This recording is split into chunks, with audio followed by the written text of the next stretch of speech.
We are going to begin the services.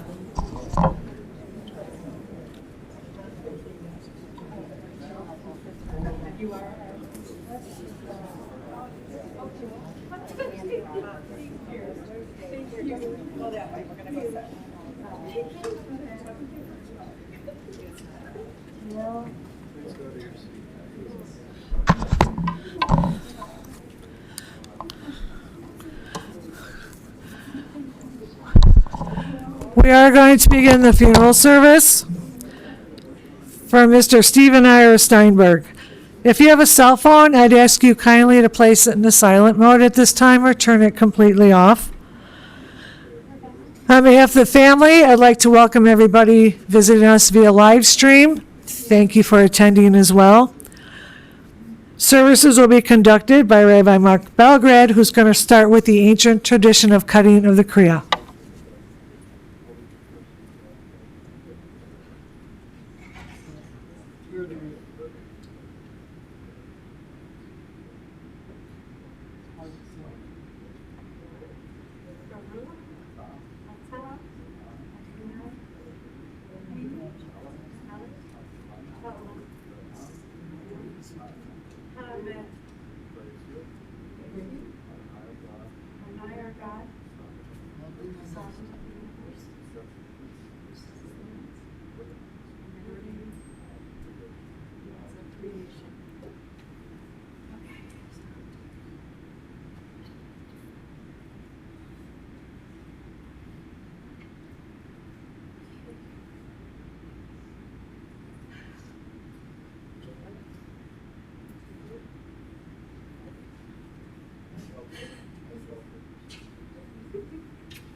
Adonai ma'adam v'tedehu, bereinosh v'techashvehu, O God, what are we that you have regard for us?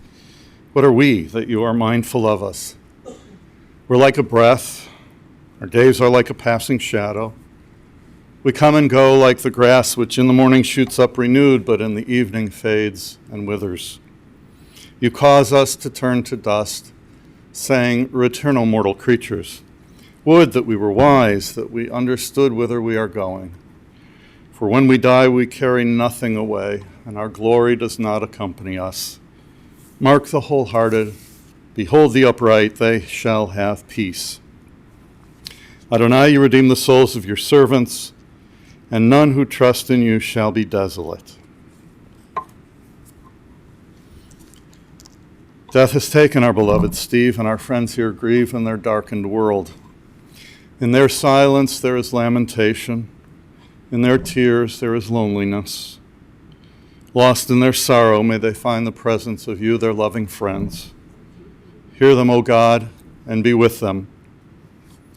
For Steve's love that surely united us in life and which death cannot sever.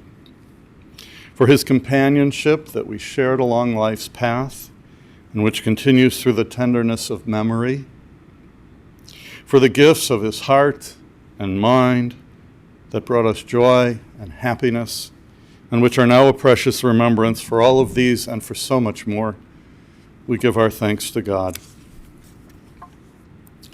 In times of sorrow like these, we turn to many places for comfort and consolation, for solace and support.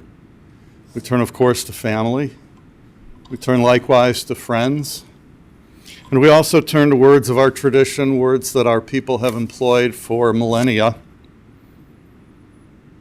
in their search for comfort and consolation. Perhaps none of those words are so well known as the words of the 23rd Psalm, which our tradition ascribes to King David, telling us that David penned these words in his time of great need as he reached out to God and found God's loving kindness there. Adonai ro'i lo achsar, b'nodeshi arbitzeni al mei menuchot yenahaleni. The Lord is my shepherd, I shall not want. He maketh me to lie down in green pastures, leadeth me beside the still waters, and restoreth my soul. He guideth me in straight paths for his name's sake. Yea, though I walk through the valley of the shadow of death, I will fear no evil, for thou art with me. Thy rod, thy staff, they comfort me. Thou preparest a table before me in the presence of mine enemies. Thou hast anointed my head with oil. My cup runneth over. Surely goodness and mercy shall follow me all the days of my life, and I shall dwell in the house of the Lord forever.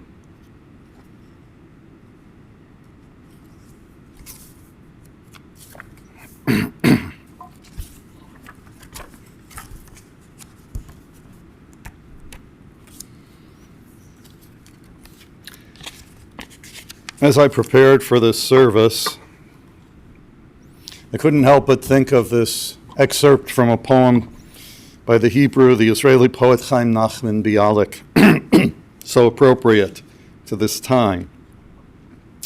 Bialik wrote, "After my death, mourn me thus.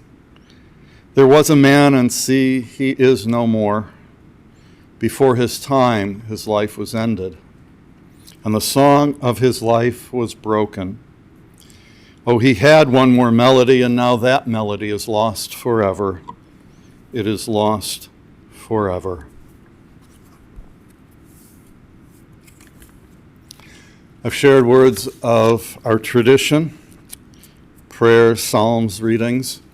A few moments I'll share words of eulogy, of praise and celebration of Steve's life, and there will be a few other eulogies as well. But before that all, I suggest we take a moment or two in silence, each of us, to look inward for our own thoughts, our own prayers, our own recollections of our time spent with Steve.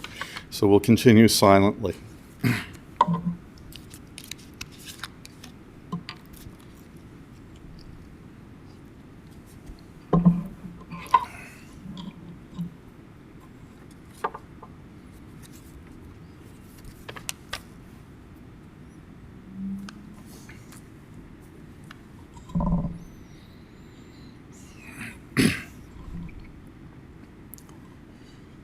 May the words of my mouth and the meditations of my heart be acceptable in thy sight, be acceptable in thy sight. God, my rock and my Redeemer, Lord, my rock and Redeemer.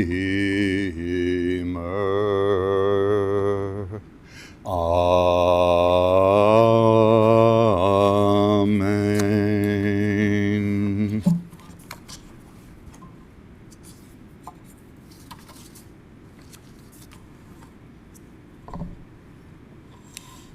As sad as we are, and surely we are, it wouldn't be a proper service in Steve's memory if we didn't all smile. Steve is that kind of guy. So we gather here this afternoon to say goodbye to him, to let go of him when we'd rather hold on, to let go of his body but not his spirit, and certainly not our memories of him. It was a long 2 years of struggle against cancer, which he met with courage and so much more. And I'm sure that Steve was the same person through his illness as he was before his illness, because that's who he was. And I'll say a little bit more about that in just a moment. Steve was charming and funny.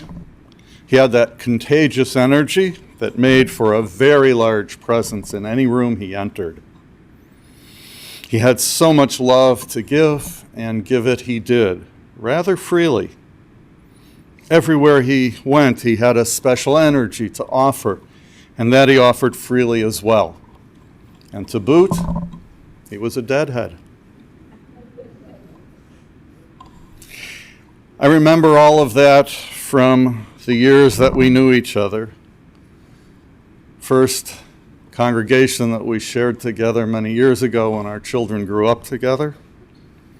And then later in this last decade or so, when we'd celebrate high holiday services together, and Jill, you and he would sit right there.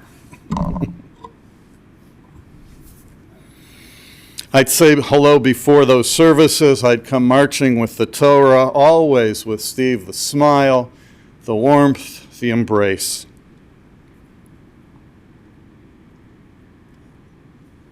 When we spoke the other day, Matt and Danny, you identified the three things that he identified as his core principles, I suppose, right? Respect and dignity and integrity. Treat others with respect, he believed. He took people as they were and for who they were. He honored their dignity and he respected his own. And he acted with an integrity that meant that he was the same on the outside as he was on the inside. There was no pretense in Steve to be anything that he wasn't. With Steve, you knew what you got. And that was a pretty good thing. And he understood that it's all entwined. Good friend, good husband, good father. That's how it is if you're an honest person. Good brother. That's how it is if you're an honest person. He was the same person with his friends, as with his family, as with his work, as with anyone he met. And he liked to say, I'm a truck driver who grew up on Whipple Street. He was proud of where he came from, and he was proud of what he had accomplished since then. And he worked very hard for those accomplishments. 40 years with UPS, starting out as a part-time worker and ending as a labor manager.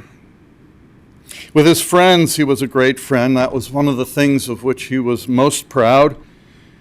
He thought of his group of friends as one of his best accomplishments. He worked very hard to be a loving father, husband with his family, coaching your teams and being there for as many things as he could. And of course, with you, Jill, his beloved partner. Jill asked me to mention amongst his friends Paul, Ricky, Clark, and the friends of Jose. But I'm sure there are many, many more. And your presence here today is testimony to that.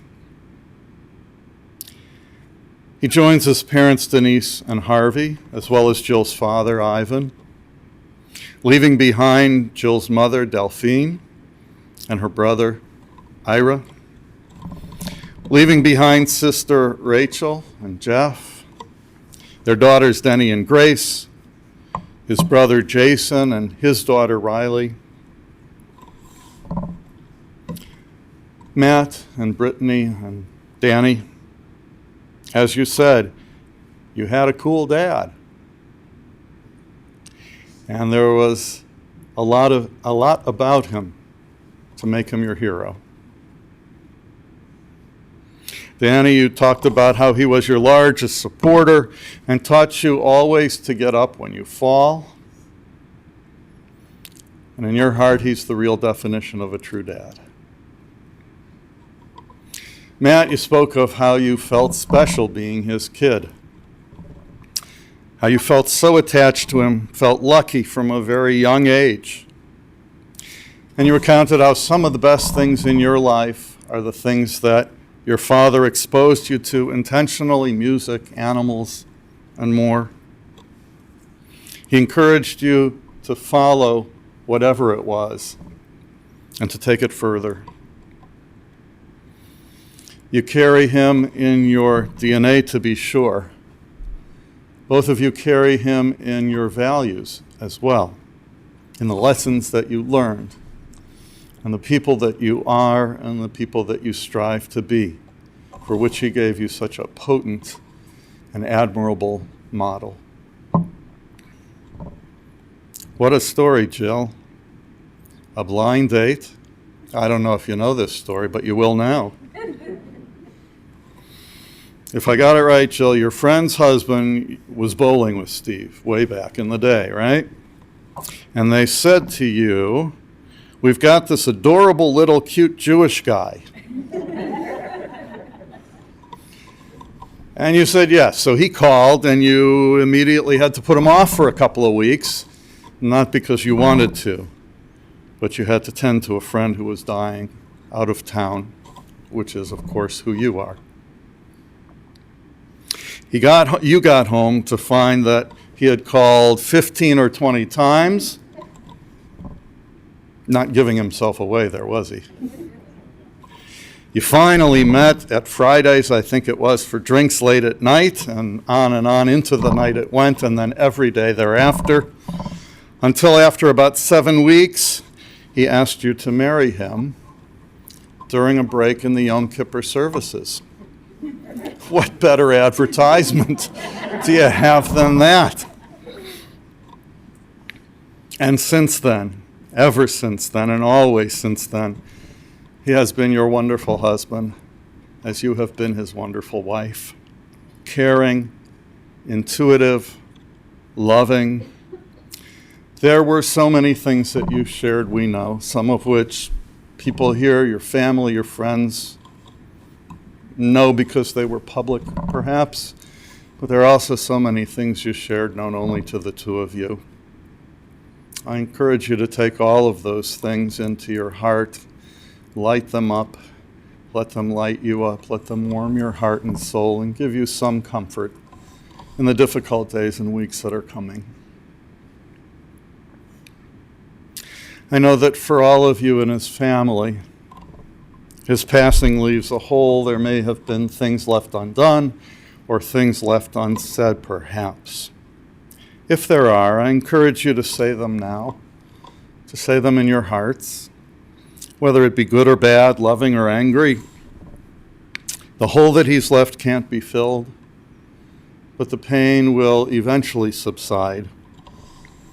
And you'll give testimony to that which was good in his life when your good actions recall his.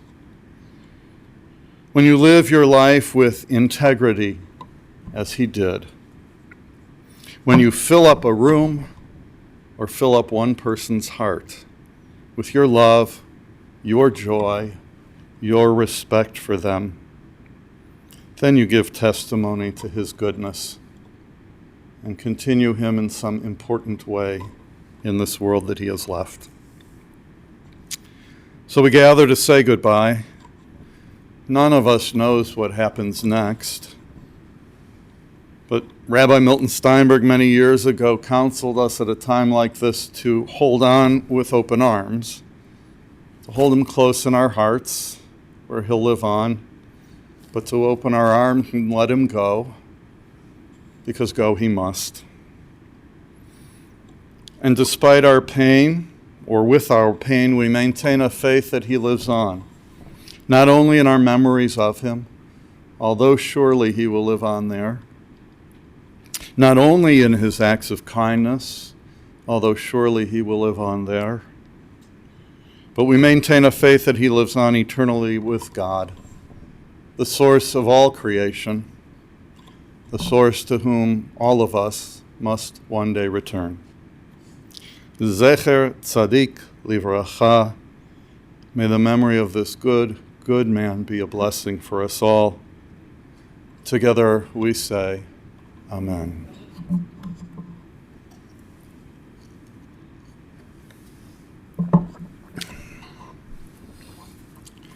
To share further reflections and recollections, I'd like to invite first Paul and Clark forward at this time. Please come forward, gentlemen.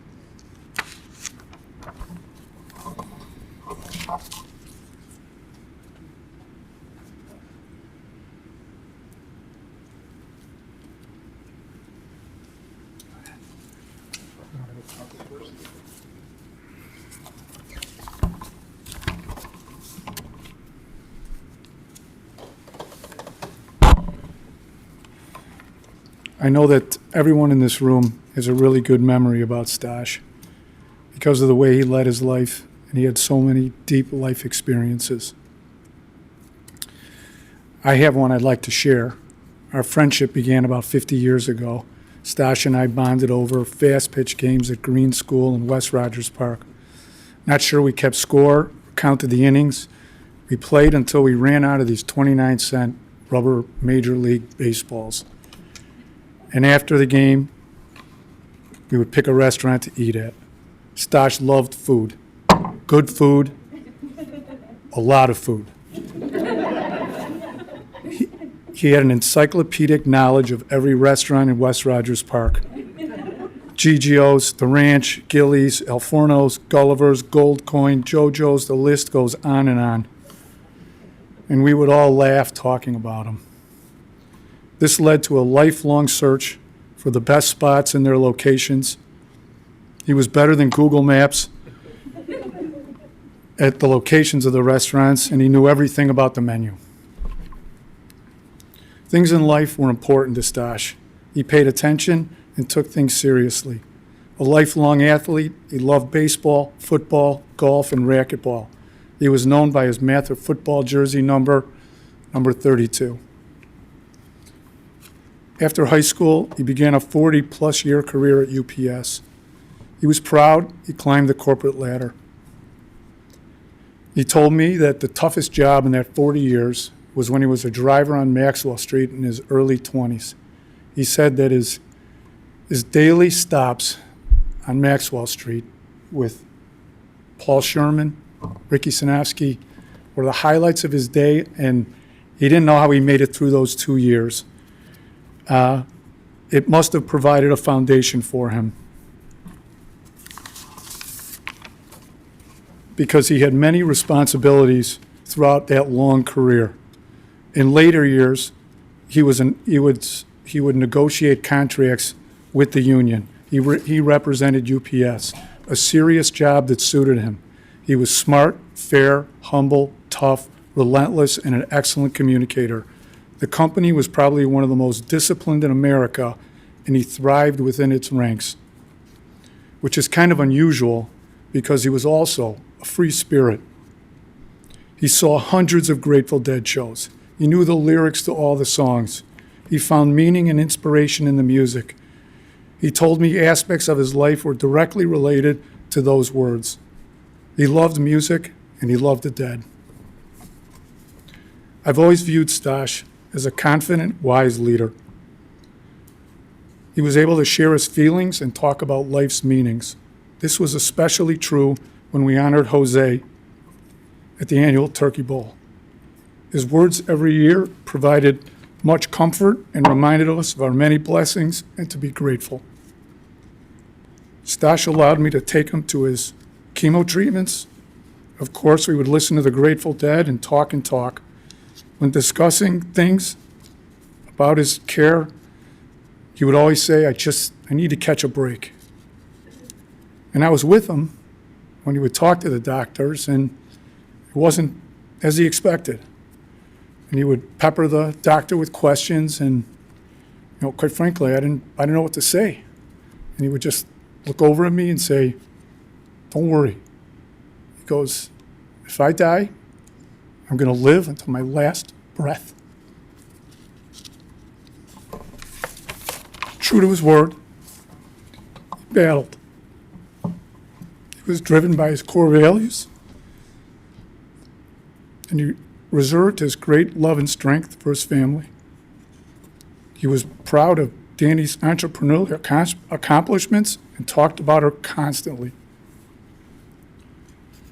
We would discuss Matthew, because I knew him every year growing up, and he wanted him very much to come back from Colorado to be involved in his care. And he did that, and I know you were there for him every single day. And he got to say goodbye, and he got to say thank you. Jill, I'm so sorry you won't be with us physically. I hope you draw strength from the many terrific memories, a terrific marriage, family life. I know that the new condo, he was so proud of it, and he wanted you to be comfortable. And I know you have a lot of beautiful experiences to look back on. I know he can't be with us here physically.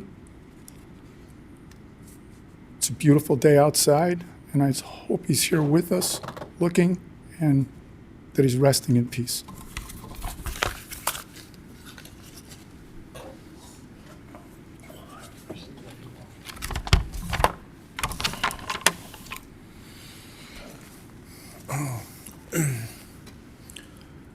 First thing before I read this, I want to, when I look out, I see how many lives this guy has touched. And that's really,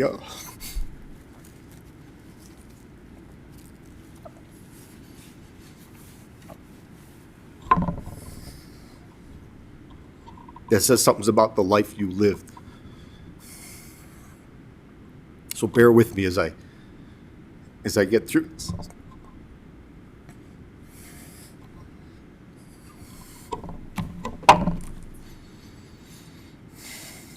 I've spoken at 3 funerals in my life, at both my parents' funeral and at my good friend Jay Oppenheimer's memorial service. Unfortunately, they never got to hear my words or the impact their lives had on mine.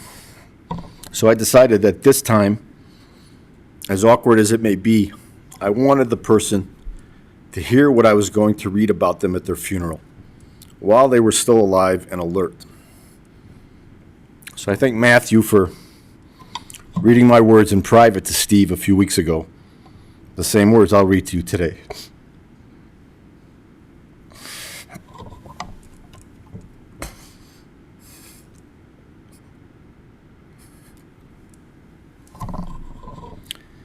My name is Paul Sherman. I've been friends with Steve Steinberg since kindergarten. We have a long, rich history together. Steve and I were best friends. We grew up and we lived within a block of each other in West Rogers Park. I remember sleepovers when his family lived on Albany and how kind his mother Denise was to me at those sleepovers. Steve was a tough guy, but he had the same kindness about him. We stayed friends our entire life, never once having an argument. How rare is that?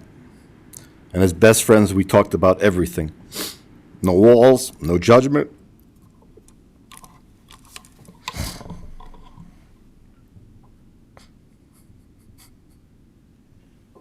Helping each other out during tough times, whatever that situation happened to be.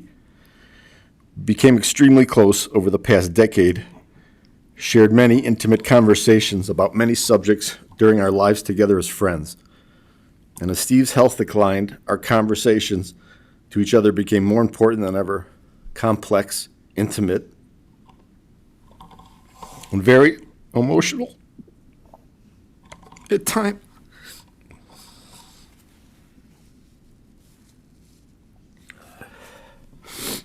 I have been a photographer most of my life. And if you were to look through my personal archive of work, Steve Steinberg appears quite often, from when I first started taking pictures until the present day. Always patient and willing to do whatever I asked him to do for a photo. Steve and I started playing racquetball together when we were teenagers. We played every Saturday for the past few years before he started not to feel well. And if you've never been hit by a kill shot from a racquetball by Steve Steinberg, then you have no idea what the pain it inflicts. With a huge welt left in a perfect circle on your skin. I would estimate Steve's kill shot to be about 100 miles an hour. It was okay, though, because he pushed me harder to be a better and quicker player. We were extremely competitive on the racquetball court, always in good fun, never trash talk, just encouragement. My late cousin David Sherman introduced Steve to the Grateful Dead way back when, and that was it. Steve was hooked. They went to countless shows together, trading tapes, traveling across the country to see the band. And I was reminded many times by Steve, the famous Dead concerts in San Francisco and the LSD trip with David on the roof of my cousin Stephen Sherman's roof watching the sunrise in Oakland. Steve was my biggest fan when it came to joint rolling. He would brag of my art to roll a perfect fat one. And over the years, we smoked many joints together. Most of you probably don't know, but Steve was our UPS delivery man when my family ran a clothing store on Maxwell Street for many years. And back then, they did not give Maxwell and Halsted Street route to just anybody. They gave it to someone who was tough, responsible, and could get those packages delivered without much riffraff in an area known for trouble and theft. Steve was tough. He's always been tough. As kids growing up, I never wanted to get in a fight with Steve Steinberg. He had gigantic fists, and he would have pounded me to death. But he was also tough through his treatment because Steve wanted to live. He knew this cancer was aggressive, and he was going to try and fight back just as hard, barely surviving some brutal rounds of chemotherapy, but we all assured him that we were going to be right by his side every step of the way. One of the worst things about having a terminal illness is that at some point, after all this invasive and complicated treatment, you come to realize what your fate will be. But you're never certain of when that fate will come. So the waiting is suffering. And Steve suffered.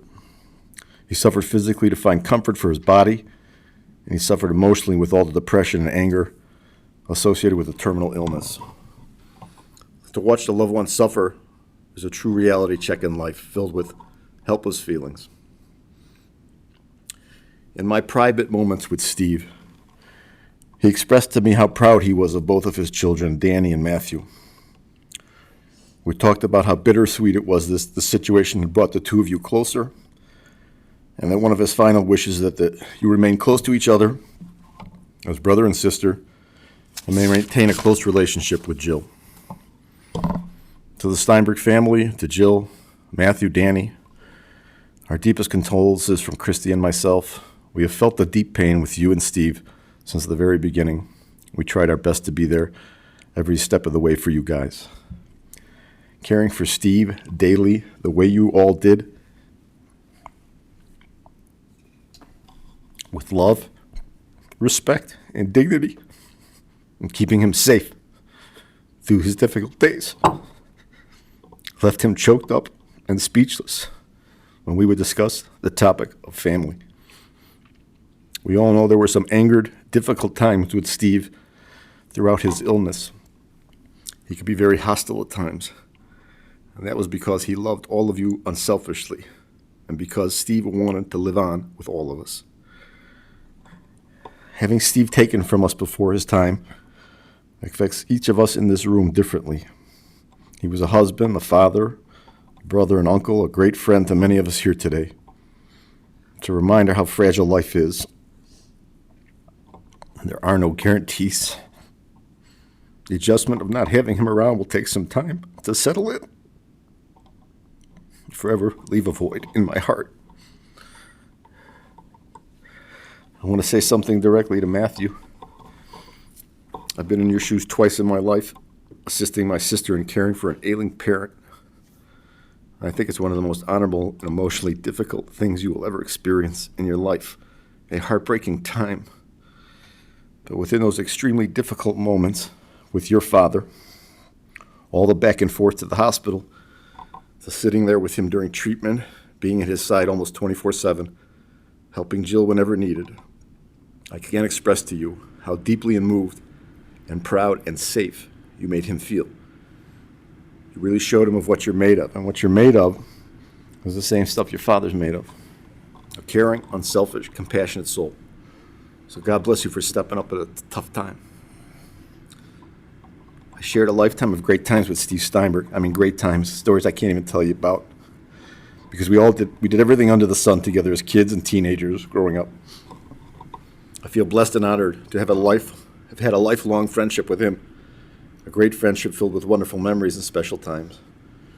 You were a great friend to me, Steve. You were there when I needed you, and I tried my best to be there for you in your greatest time of need.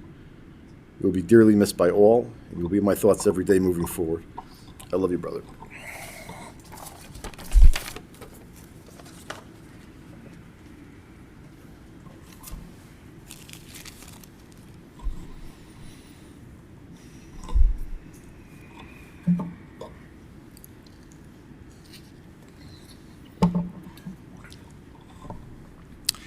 Thank you, Paul and Clark, for the beautiful memories, the eloquence, the heartfelt emotion with which you depicted Steve and helped us to recognize and remember him.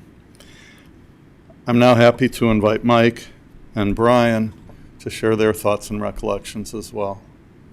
Gentlemen.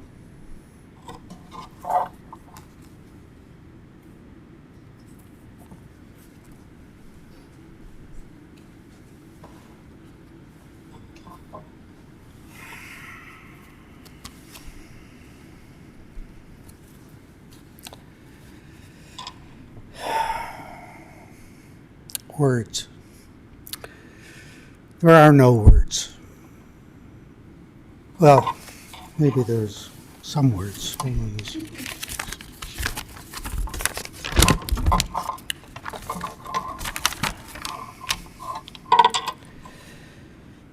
Every now and then, if you're lucky, you meet someone that is a gift.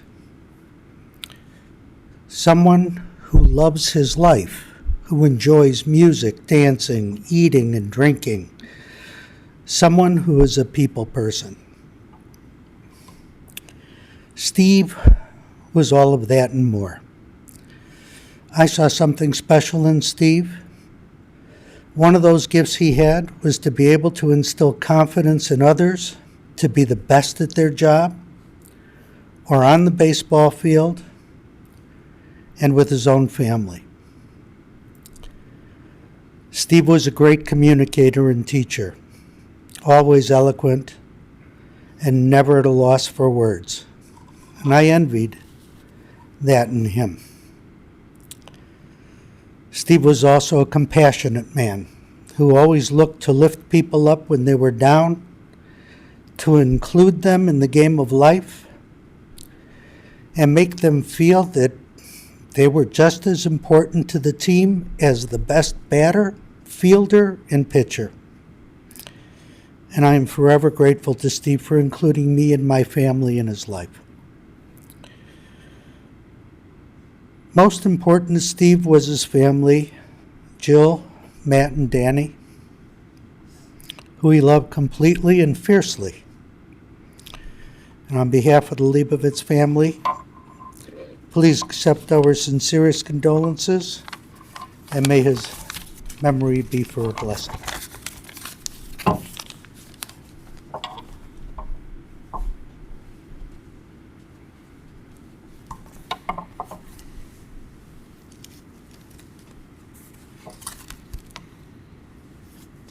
Thank you as well.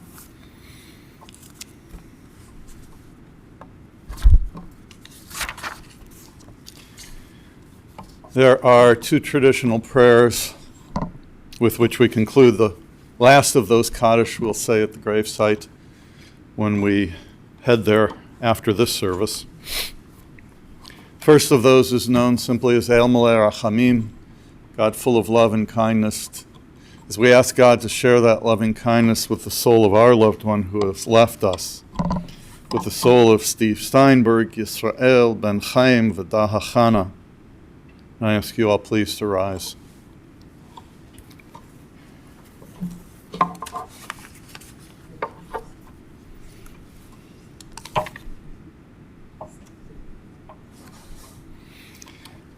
El Malei Rachamim shochem במרומים, המצא מנוחה נכונה תחת כנפי השכינה, עם קדושים וטהורים כזוהר הרקיע מזהירים את נשמת ישראל בן חיים ודא החנה שהלך לעולמו. בעל הרחמים יסתרהו בסתר כנפיו לעולמים ויצור בצור חיים את נשמתו. אדוני הוא נחלתו וינוח בשלום על משכבו ונאמר Amen. O compassionate God, eternal Spirit of the universe, grant perfect rest in your sheltering presence to Steve Steinberg, Yisrael ben Chaim v'dah Hachana, who has entered eternity. O God of mercy, let him find refuge in the shadow of your wings, and let his soul be bound up in the bond of everlasting life. God is his inheritance. May he rest in peace. Together we all say, Amen. Please be seated.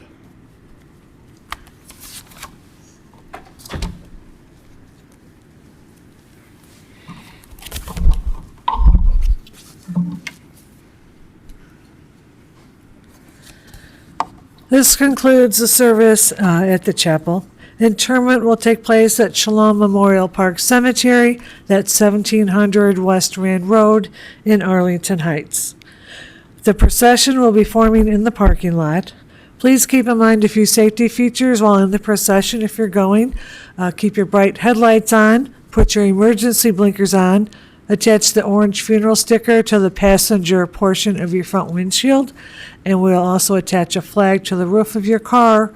And please stay as close as safety permits to the car in front of you. The following people have been selected to serve as pallbearers. When I call your name, if you'd step up over to my left. Mike Leibovitz, Michael Lovett, Paul Sherman, Rick Sinofsky, Ricky Whitehouse, Clark Golembo, Scott Kurtz, and Ira Keer. At this time, I would ask that everyone please rise as the family and the rabbi are escorted from the chapel.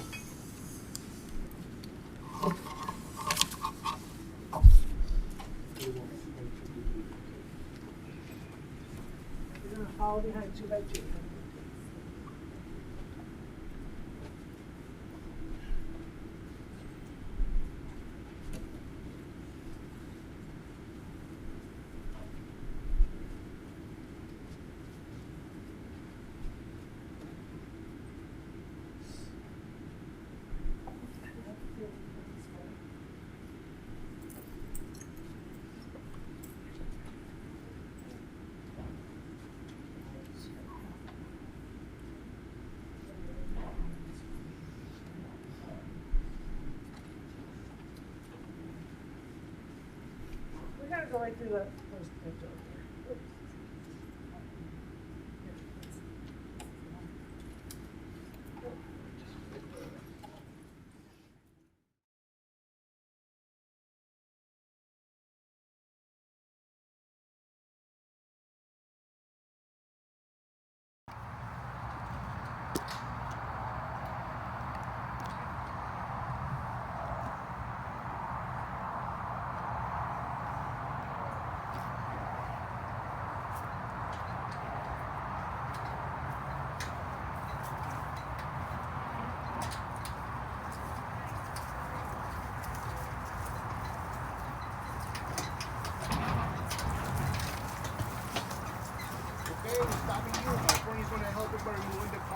We're gonna leave at 3, 2, 1. We're going to the black roller in the very center of the roller body.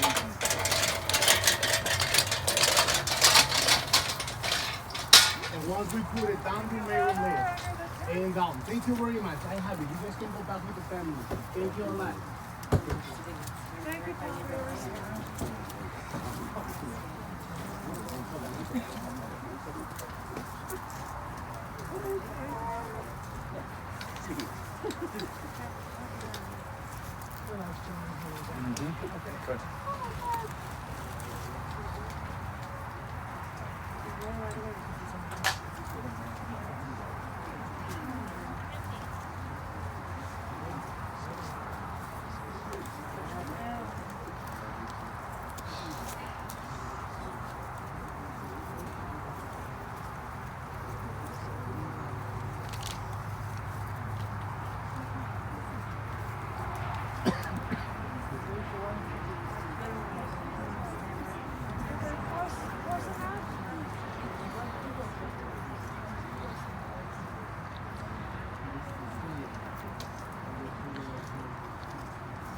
The dust returns to the earth as it was, and the spirit returns to God who gave it.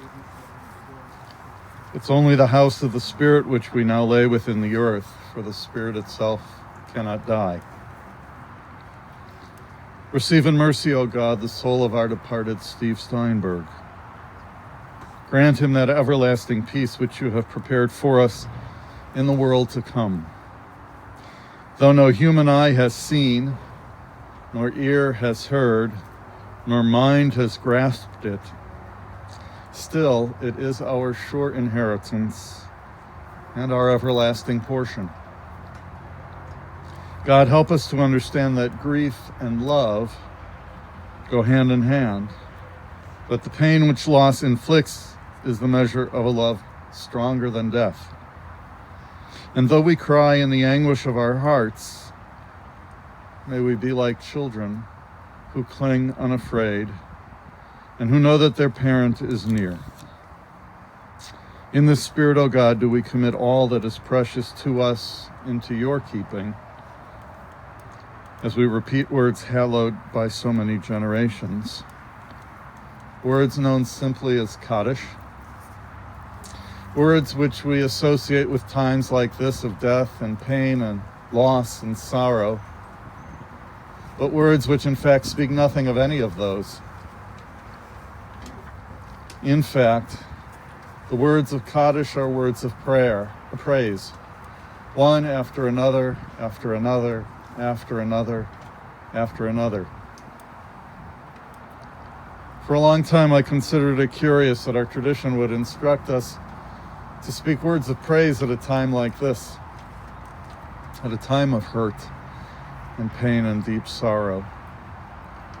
But I came to see that there's great wisdom in this mitzvah, namely that at a time when we are so stricken, at a time when we hurt so badly, at a time when we might be tempted to speak words of curse and anger and rejection, instead we're asked, indeed challenged, to speak these words of praise and affirmation, one after another, after another. Praise and affirmation for all of life, for this particular life, and for the God who has given it all to us. So I ask you, those of you who are seated, to rise as we join together in those sacred words of Kaddish. Yitkadal v'yitkadash shemei Rabbah, v'yalma divra cherutei, v'yamlich malchutei, v'chayechon u'v'yamechon u'v'chayei d'chol beit Yisrael, v'agala u'v'zman kariv v'imru, Yehei Shmei Rabbah Mevarach Le'olam U'Olmei Almaya. Yitbarach v'yishtabach v'yitpa'ar v'yitromam v'yitnaseh v'yitadar v'yitaleh v'yithalal Shmei D'Kudsha Baruch Hu. Le'ela min kol birchata v'shirata tushbechata v'nechemata da'amiran v'alma v'imru Yehei Shlama Rabba Min Shemaya V'chaim Aleinu Ve'al Kol Yisrael V'imru V'aseh Shalom B'mramav Hu Ya'aseh Shalom Aleinu Ve'al Kol Yisrael V'imru. May God grant peace to those of you who mourn and comfort all of us in our bereavement. Together as a family we say, Amen. Lech yishilachach Adonai, go your way, Steve, for God has called you. Lech Adonai yimach, go your way, and may God be with you. V'halach lefanecha tzidkecha, kavod Adonai ya'atzvecha. May your righteousness go before you, and the glory of God receive you. Ask all of you who are gathered here around our friend Steve's family to repeat these words after me, speaking them to the mourners. May God console you with all who mourn in Zion and Jerusalem. Hamakom yenachem etchem toch shar avalet Zion v'Yerushalayim. Amen. Why don't you have a seat?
Put some in your hand, or can you do it that way?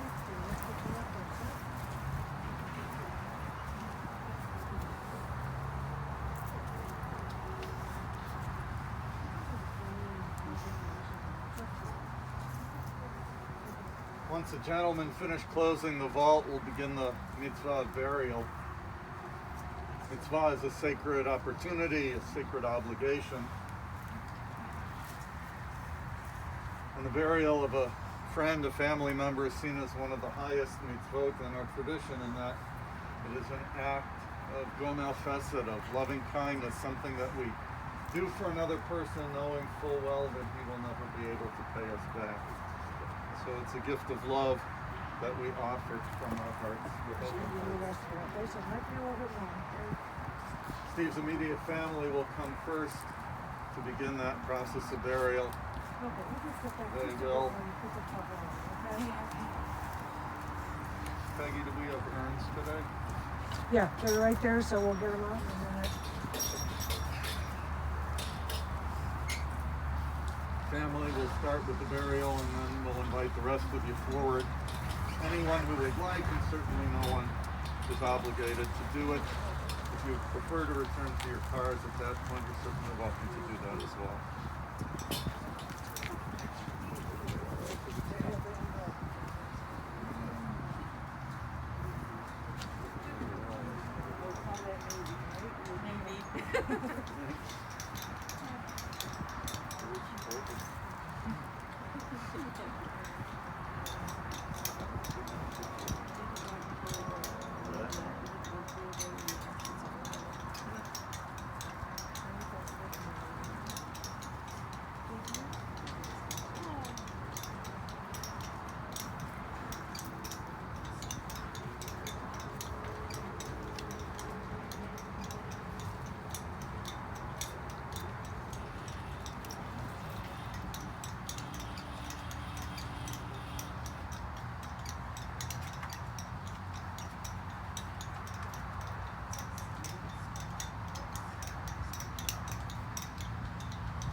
Tradition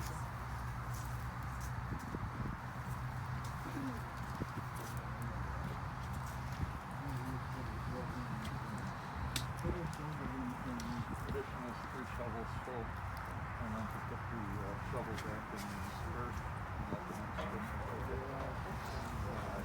And go 2 at a time. You can put them in if you want. You can put them. The tradition, by the way, is to put 3 shovels full in slowly, and then to leave the shovel back in the urn for the next person to take it out. In a moment, I'll invite you all forward.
There are 2 buckets available. You're welcome to come up either side. Just watch your footing, please.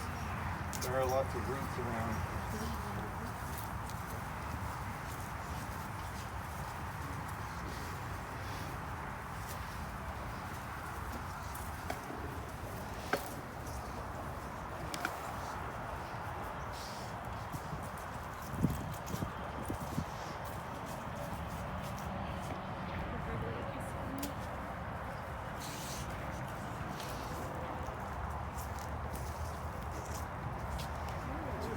Both books at the same time, there's no disrespect.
Once we're done with the scoops, that brings some of the things.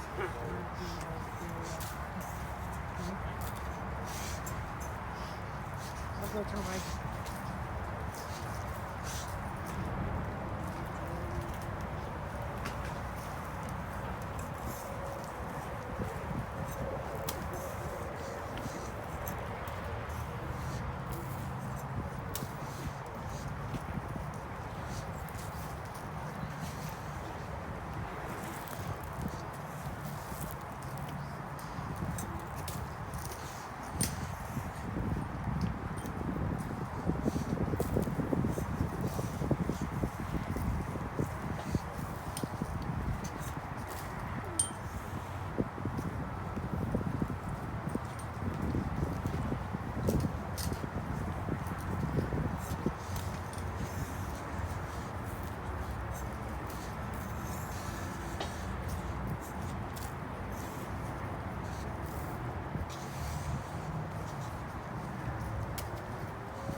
We're gonna, after this part's over, we're gonna put lower some roof. And then some of the stones on the stage, we're gonna complete the building. You're welcome.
Nice and long.